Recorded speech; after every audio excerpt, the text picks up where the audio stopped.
বিসমিল্লাহির রহমানির রহিম। সুপ্রিয় শিক্ষার্থীরা, এই অনলাইন ক্লাসে আজকে তোমাদের স্বাগতম। আজকে তোমাদের অনলাইন ক্লাসে আমি পড়াবো আউটপুট ডিভাইস। কি ডিভাইস? Output device.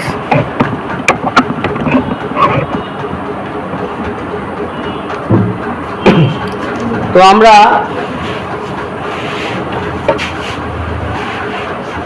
ডিভাইসের মধ্যে ভাগ আছে, একটা ইনপুট, একটা হচ্ছে আউটপুট, তাই না? তো আজকে আউটপুট ডিভাইস নিয়ে আমরা আলোচনা করব। আউটপুট ডিভাইসের মধ্যে নামগুলো কি বলতো দেখি? তারপরে এটা কি? স্পিকার, কাউন্টার,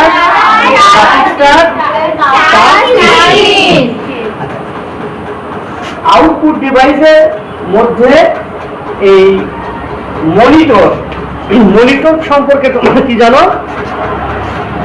যেটা একটা কি কম্পিউটারের সামনে যেটা গ্লাস, যেটা দিয়ে আমরা কি কম্পিউটার বা ল্যাপটপ বা টেলিভিশন বলো অন করার সঙ্গে সামনে থেকে দেখতে পারি, এটা কি মনিটর। মনিটর ছাড়া কোনো দেখা কি সম্ভব? এটা আউটপুট, মানে বাইরে দৃশ্যকে দেখতে পাচ্ছি, এই জন্য এই মনিটর কি আউটপুট ডিভাইস। প্রশ্ন অনেক সময় থাকবে, এই যে অর্ধবার্ষিক পরীক্ষা তোমাদের পরীক্ষা কিন্তু থাকবে ডিভাইস সম্পর্কে, আউটপুট ডিভাইস, ইনপুট ডিভাইস কাকে বলে, ঠিক আছে? আচ্ছা, এরপর হচ্ছে আরেকটা আউটপুট ডিভাইস না প্রিন্টার। কি প্রিন্টার? অনেক প্রিন্টারের মধ্যে আবার ভাগ আছে। এখানে আমি তিনটে প্রিন্টার নিয়ে আলোচনা করব।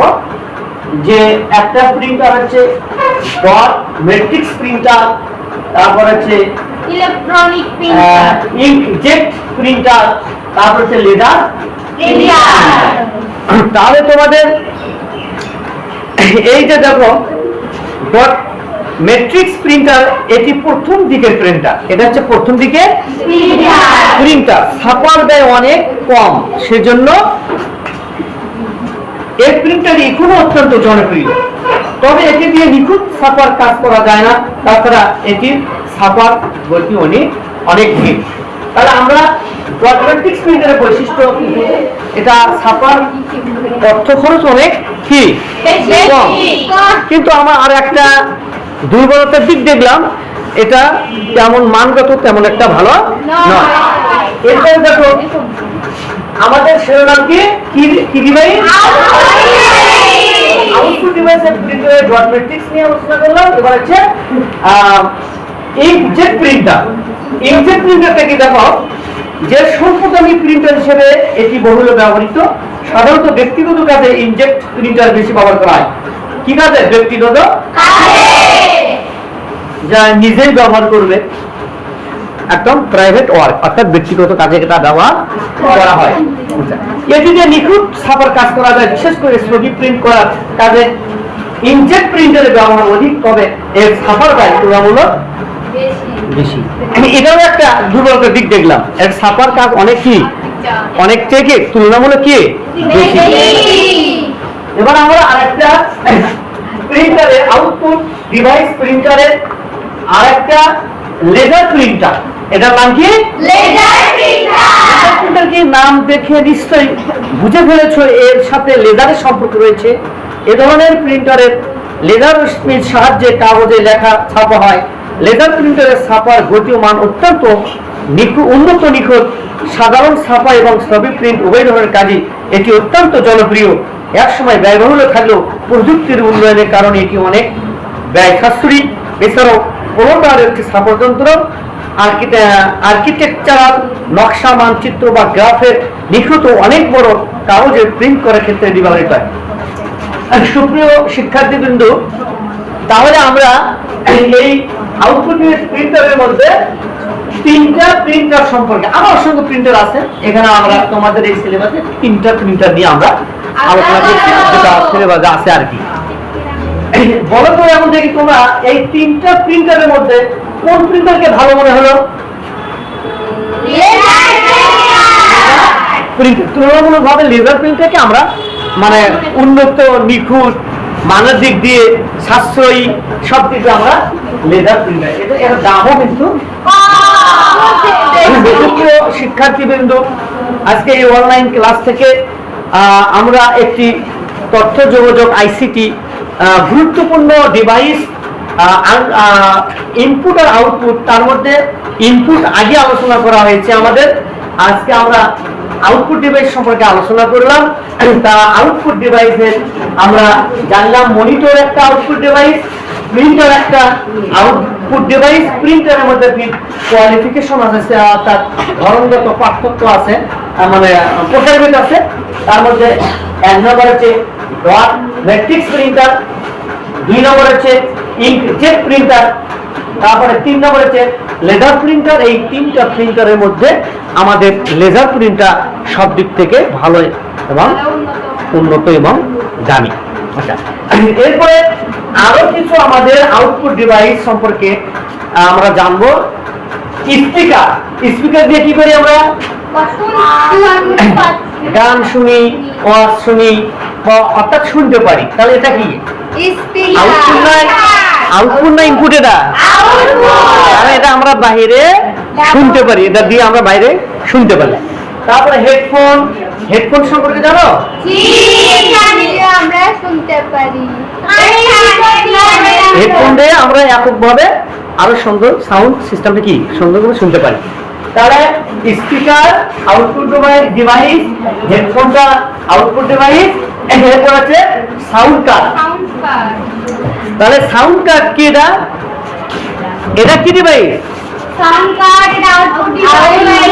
দেখো সাউন্ড কার্ডটা কি, আজকের দিনের আইসিটি যন্ত্রগুলোতে সাউন্ড কার্ড নিয়ে একটু কথা বলতেছি। এটা যেহেতু অনেকে উত্তর দিতে পারলে না, তাহলে আমি একটু বুঝে দিচ্ছি। এটা যে আজকের দিনের আইসিটি যন্ত্রগুলোতে যে যন্ত্রটি অবশ্যই থাকে তা হলো সাউন্ড কার্ড। এটি একই সাথে ইনপুট আউটপুট ডিভাইস হিসেবে কাজ করে। এটি সাধারণত সফটওয়্যার দিয়ে নিয়ন্ত্রিত হয়। তাহলে এই সাউন্ড কার্ডটা কি দিয়ে নিয়ন্ত্রিত হয়? সফটওয়্যার দিয়ে। আমরা এক সময় জানছি অন্য ক্লাসে যে কম্পিউটার দুই প্রকার, একটা হার্ডওয়্যার, কম্পিউটার অংশ হয় না, হার্ডওয়্যার একটা সফটওয়্যার। আর এই সফটওয়্যারটা নিয়ন্ত্রণ করে এই সাউন্ড কার্ডকে। সাউন্ড কার্ডকে কে নিয়ন্ত্রণ করে? সফটওয়্যার। তারপরে আছে গ্রাফিক্স। দেখো গ্রাফিক্স কার্ড, এটাও কি আউটপুট ডিভাইস। তোমরা যখন কম্পিউটার বা স্মার্টফোন ব্যবহার করো তখন পর্দায় ছবি দেখে নানা নির্দেশনা দিয়ে থাকো, তাই না? এখন প্রশ্ন হলো ছবি পর্দায় দেখা যায় কিভাবে? আসলে কাজটি করে থাকে গ্রাফিক্স কার্ড। এটিকে অনেক সময় ভিডিও কার্ড, ডিসপ্লে কার্ড বা গ্রাফিক্স অ্যাডাপ্টার নামে ডাকে। তাহলে আমরা পর্দায়, সেটা হতে পারে ল্যাপটপের পর্দায়, কম্পিউটারের পর্দায় অথবা টেলিভিশনের পর্দায়, আমরা বিভিন্ন আকর্ষণীয়, মনোমুগ্ধকর, দৃষ্টিনন্দন অনেক ছবিগুলো দেখতে পারি। আমরা দেখতে পারি, হয়তো তুলনা করি, এটা অনেক ভালো হয়েছে, এই ধরনের কথা বলি না আমরা। এই যে দৃষ্টিনন্দন ভাবে তৈরি করে দাও, এগুলো কিসের কাজ? গ্রাফিক্সের কাজ। এরপরে লাস্ট দেখো টাচ স্ক্রিন। টাচ স্ক্রিন সম্পর্কে কি সবাই জানো না? এখন মোবাইলগুলো বেশিরভাগ কি টাচ স্ক্রিন। এর আগে টাচ স্ক্রিন যখন আসি নাই তখন আমরা বাটন ফোন ব্যবহার করতাম, তাই না? তাহলে টাচ স্ক্রিন কিভাবে আউটপুট ডিভাইস হলো বলতো? কারণ ওখানে কি একটা পর একটা কোনো কিছু নিয়ে আসার দরকার হলে আমরা কি করতেছি, তার মানে ওটাকে দেখা যাচ্ছে না, তাহলে দেখা যাচ্ছে এটা অবশ্যই তাহলে কি ডিভাইস? আউটপুট।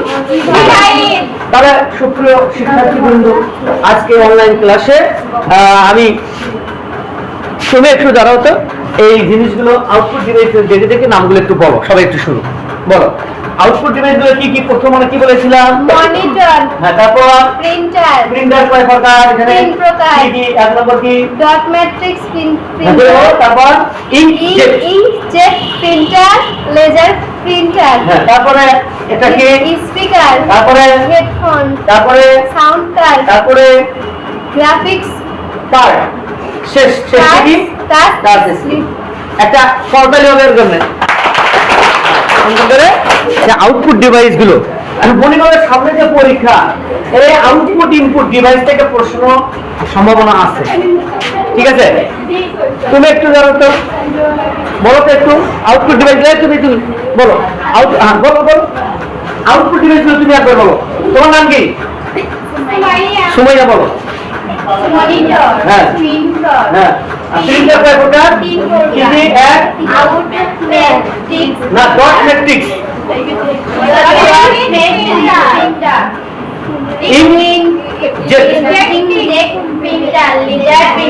তারপরে স্পিকার, তারপর তারপর সাউন্ড সাউন্ড কার্ড, তারপর গ্রাফিক্স কার্ড, তারপর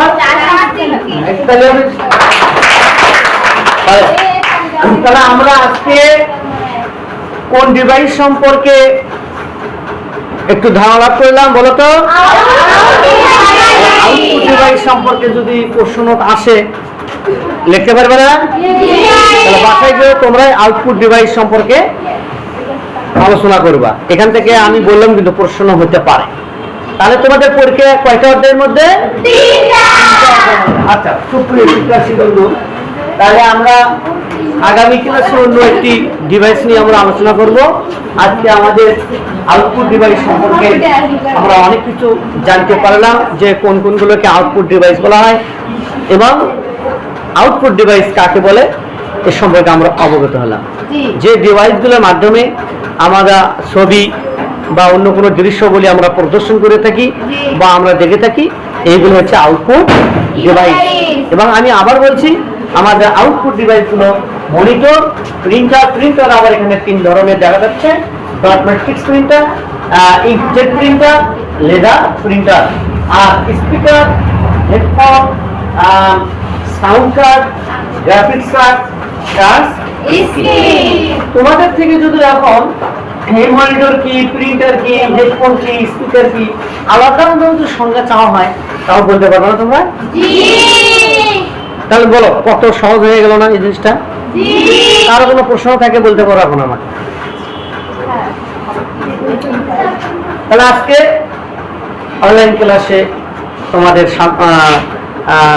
শুভেচ্ছা জানিয়ে এবং তোমাদের দীর্ঘ সুস্বাস্থ্য কামনা করে তোমরা সামনে অর্ধবার্ষিকী পরীক্ষা 28 তারিখে শুরু হতে যাচ্ছে।